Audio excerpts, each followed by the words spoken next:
कोई सैटेलाइट की ताकत को मान गया और कोई अल्लाह की कुदरत को मान के कहता है कि अल्लाह वो है जिसने अब्दुल कादिर का खिताब बगैर किसी जरिए के पूरी दुनिया के वलियों को सुनवा दिया। बेशक सुभान अल्लाह, कुदरत है जो कुछ है वो अल्लाह की कुदरत है। तो बहरहाल सरकार गौसे आजम ने देखा एक बंदा सो रहा है, और वो कौन है? हजरत सैयदना शेख अली इब्ने हैती है। वो सो रहे थे, आपने हाथ बांधकर खड़े हो गए, देर तक खड़े रहे हाथ बांधकर।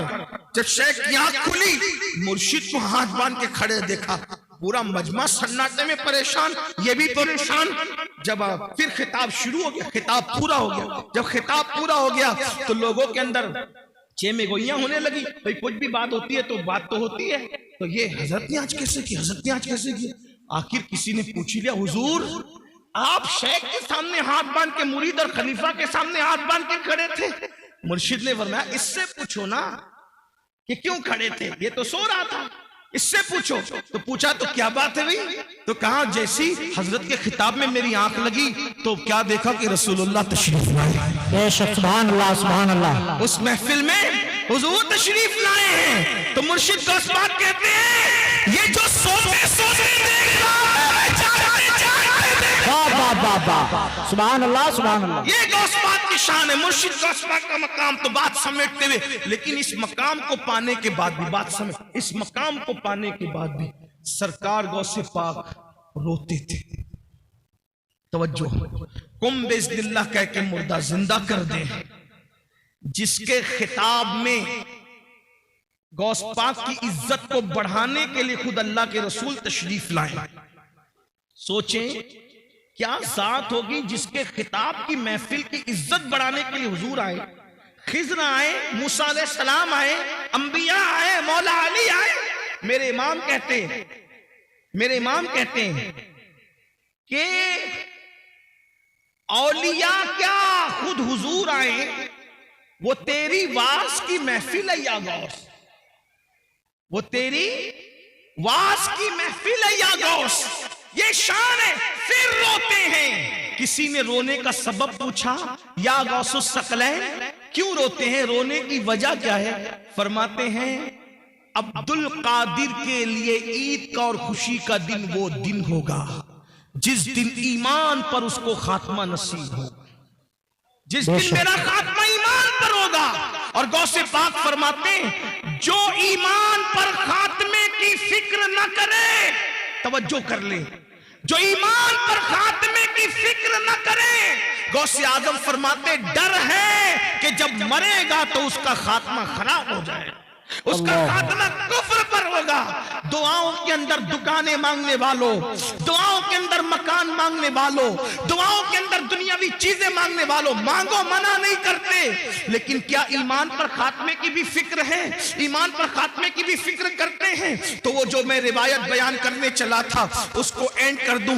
अल्लाह अकबर। तो जब सरकार ईसा अलैहिस्सलाम ने आवाज लगाई कि बताओ तुमको अजाब में क्यों गिरफ्तार कर दिया गया, तो दो चीजें बयान की गई। नंबर एक, हम दुनिया की मोहब्बत में गिरफ्तार थे, और नंबर दो, हम बदकारों की पैरवी किया करते थे, बदकार लोगों की। इसलिए कहता हूं बदकारों की पैरवी ना करो, नेकोकार लोगों की पैरवी करो। इसलिए कि बदकारों की पैरवी करोगे तो कानों में एयरफोन लगाकर गाने सुनोगे, मटक मटक करके चलोगे, मटक मटक इतरा इतरा करके चलोगे। अल्लाह अकबर। और मेरे आका फरमाते हैं जिसने अपने कानों से गाना सुना होगा, कयामत के दिन उसके कान में आग का शीशा पिघला करके डाला जाएगा। बदकारों की पैरवी न करो, नेकोकारों की करो। नेकोकार लोग कुरान की तिलावत सुनते हैं, नेकोकार लोग नाते सुनते हैं। बदकारों को आइडियल न बनाओ। मेरे आका अलैहिस्सलाम के दीवानों, हम लोग इस पे नारा लगाते हैं कि 40 साल गौसे पाक के ऐसे गुजरे कि इशा के वुजू से आपने फजर की नमाज पढ़ी, हर रात वुजू करते थे और इशा उसकी वुजू से ही फजर पढ़ते थे, यानी पूरी रात आप इबादत में रहते थे। मैं कहता हूं कम से कम गौसे पाक को आइडियल बना लो। और आप और हम इशा के वुजू से फजर नहीं पढ़ सकते, कम से कम कादरी होने की निस्बत से इशा के वुजू से इशा ही पढ़ा करें और फजर के वुजू से फजर ही पढ़ा करें। मेरे भाइयों, मौत आने वाली है, घाटी से गुजरना है, कब्र में जाना है। कब्र में ना किसी की दादागिरी चलेगी, ना किसी की बाबागिरी चलेगी, कुछ नहीं चलेगा। कब्र में तो करवट भी नहीं बदल सकते। बदकारों को आइडियल बनाने वालों, आज अगर डायलॉग बाजी भी, गुफ्तगू में भी डायलॉग बाजियां होती है तो हीरो के स्टाइल में बात करने का तरीका भी हीरो। मैं कहता हूं क्या रसूलुल्लाह का तरीका नभाया माज़अल्लाह। अल्लाह अकबर, जिसकी सीरत भी बेमिसाल, जिसकी सूरत भी बेमिसाल, अल्लाह अल्लाह कहा जाता है। हजरत उस्ताद ज़मान ने या मौलाना हसन ने कहा, हजरत मौलाना हसन बरेलवी ने कहा था कि तेरी सीरत, तेरी सूरत जमाने से निराली है, तेरी सीरत, तेरी सूरत जमाने से निराली है, तेरी हर हर अदा प्यारे दलीले बेमिसाली है। मेरे भाइयों, आइडियल बनाना है तो अल्लाह वालों को बनाओ, अल्लाह वालों के तरीके पे चलो, उनके नक्शे कदम पर चलो, बदकारों को आइडियल न बनाओ। अजाब में गिरफ्तार होकर के अल्लाह पर औंधे पड़े रह गए। और फिर सरकार ईसा अलैहिस्सलाम कहते हैं ये तुम्हारे जो दूसरे लोग मुर्दा पड़े हैं ये क्यों नहीं बोलते और तुम क्यों बोल रहे हो? तो उसने कहा हुजूर, दरअसल ये इसलिए नहीं बोलते कि अल्लाह के फरिश्तों ने इनके मुंह को आग की लगाम से जकड़ दिया है। अब ये कलाम नहीं कर सकेंगे, ये बात नहीं कर सकते, इनके मुंह आग की लगाम से जकड़े गए हैं। अल्लाह अकबर। फिर आपने फरमाया कि तू क्यों बोल रहा है? उसने कहा मैं इन लोगों में से नहीं हूं, हकीकत में इन लोगों में से नहीं हूं। जब इन पर अजाब नाजिल हुआ तो मैं इनके साथ बैठा हुआ था, यानी मैं मुजरिम नहीं हूं। अजाब नाजिल हुआ तो इनकी सोहबत में बैठा हुआ था, इनकी सोहबत की वजह से मुझ पर भी अल्लाह का अजाब आ गया। यानी मुजरिम ना होकर सिर्फ गुनहगारों की दोस्ती और सोहबत की वजह से मैं भी अल्लाह के अजाब में गिरफ्तार हो गया। और वो कहता है ईसा दुआ करे कि मेरे लिए निजात हो, क्योंकि अल्लाह ने मुझे जहन्नम के किनारे पर उल्टा लटका दिया है और अब मैं नहीं जानता कि मुझे जहन्नम में डाला जाएगा या मुझे छोड़ दिया जाएगा। आप मुझे बताओ मेरे भाइयों, जो गुनहगारों की सोबत में रहे उन पर भी अजाब आता है। आज हमें क्या हो गया?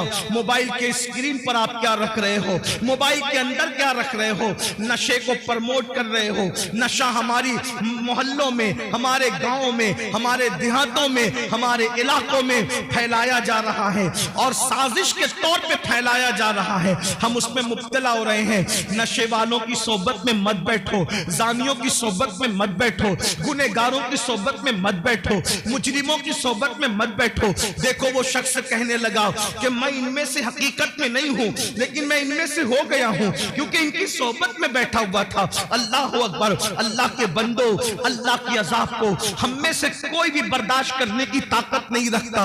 एक दिन मौत है मेरे भाई, रूह का रिश्ता जिस्म से टूटेगा। ये रंगीन से गाल, ये खूबसूरत से गाल, ये गुलाब की तरह खिलते हुए रुखसार, ये कब्र के कीड़ों की गिज़ा बनेंगे मेरे भाई। अपने बाजुओं पे जो तू इतरा रहा है इसको कब्र की मिट्टी खाएगी मेरे भाई। अल्लाह अकबर। कब्र की मंजिल बड़ी कठिन है। मेरे आका अलैहिस्सलाम ने एक हदीस में बयान फरमाया जिसका मफहूम है कि बनी इस्राइल में एक मजदूर था, उसके सर पर लकड़ियों का गट्ठा रख करके घर पहुंचाने के लिए दिया गया। उसके दांत में कुछ अटक गया तो उसने उस लकड़ी से निकालकर खिलाल कर लिया, तो उस पर भी उसकी पकड़ होगी और उसको अजाब दिया जाएगा। जो बगैर पूछे लकड़ी का खिलाल मुंह में कर ले उसको भी पकड़ होगी और अजाब दिया जाएगा।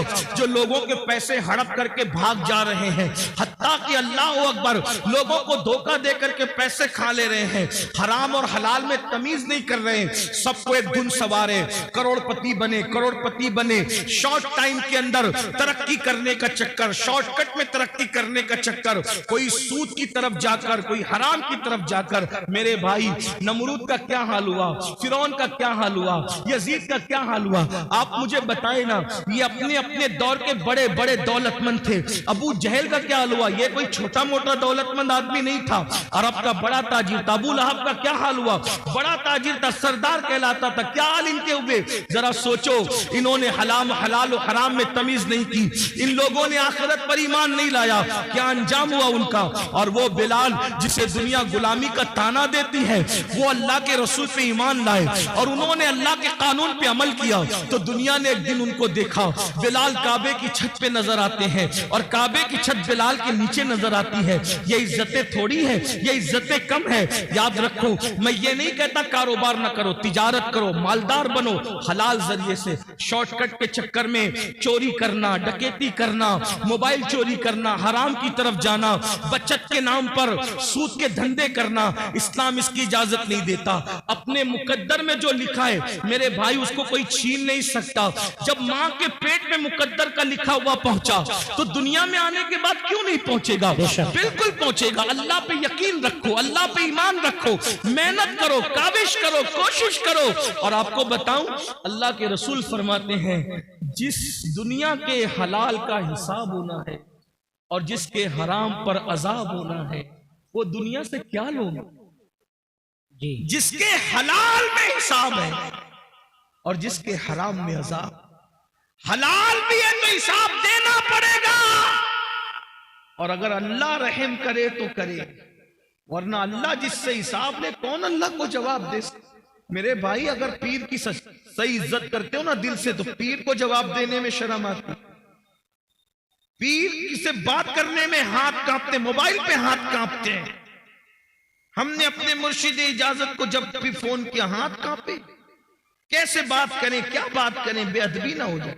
अगर मुर्शिद से सही मोहब्बत हो तो उसको जवाब देने में जबान कांपती है, अल्लाह को क्या जवाब दे? वो अल्लाह जो कहता है, वह तुकल्लिमुना ऐदीहिम व तशहदु अर्जुलुहुम बिमा कानू यक्सिबून, मुंह पे मुहर लगाएगा, आजा कलाम करेगा। अल्लाह कहां मरना है ये दुनिया में हमेशा, कौन रहा जो हम रहे? आखिरत की तैयारी करो। अल्लाह की बारगाह में हिसाब नहीं दे सकते, दुआ करो बेहिसाब बख्शे जाए। गौसे पाक जिनका जिक्र आपने सुना, काबे का गिलाफ पकड़ के कहते, अल्लाह अगर अब्दुल कादिर के अमाल तेरी बारगाह में कबूलियत के लायक नहीं है तो कयामत में अब्दुल कादिर को अंधा उठाना। ये वो लोगों की खशियत। गौसे आजम दाढ़ी पकड़कर रातों को रोते अल्लाह के खौफ से। आप देखें, गौस पाक ने अपना कोई घर नहीं बना, बहुत मालदार थे गौसे पाक।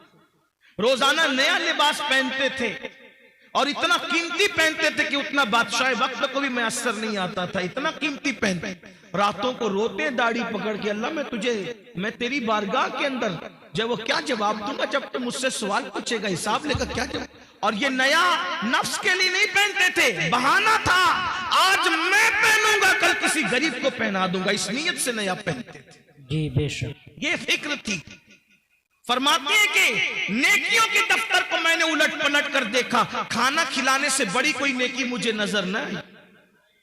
सरकार गौसे आजम फरमाते हैं, मेरा दिल चाहता है कि मैं अल्लाह की मखलूक को खिलाता रहूं। खिलाने में बड़ी दिलचस्पी थी। खुदा ने उनकी ये तमन्ना यूं पूरी की कि 11वें के नाम पे आज भी दुनिया खाती नजर आ रही है। सुभान अल्लाह, सुभान अल्लाह।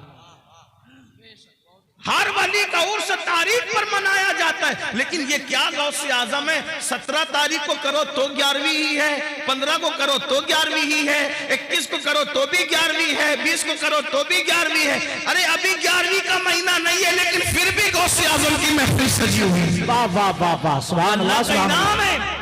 लेकिन फिर भी वो रोते थे। हम जराइम करके भी हमें रोना नहीं आता। आखिरत के बारे में हम लोग क्या सोचते, अरे मौलाना छोड़ो, ये मौलाना लोग की पुरानी सब बातें हैं और जो होगा देखा जाएगा। अल्लाह करीम है, बख्श देगा, अल्लाह रहीम है, बख्श देगा, अल्लाह गफ्फार है, बख्श देगा। मैंने कहा बिल्कुल, वो करीम भी है, रहीम भी है, गफ्फार भी है, लेकिन ये मतलब नहीं है जो आप मतलब निकालने। रहीम, करीम, गफ्फार बेशक है। क्यों?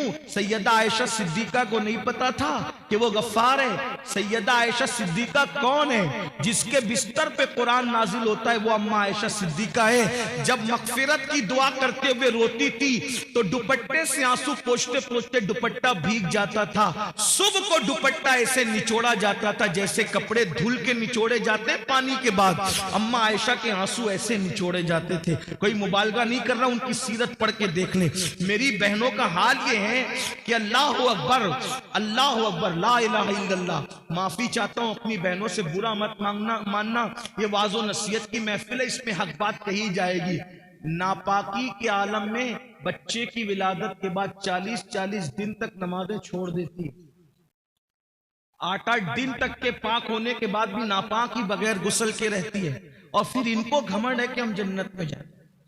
जिसके बिस्तर पे कुरान नाजिल होता है, ऐसी पाकीज़ा जिसकी ततहीर में जिसकी पाकीज़गी और जिसकी अजमत और इस्मत की शान बयान करने के लिए अल्लाह ने सूरह नूर की आयतें नाजिल फरमाई बेशक है। जिसकी तहारत और पाकीज़गी अल्लाह बयान करे, वो अल्लाह अकबर, खुदा जिस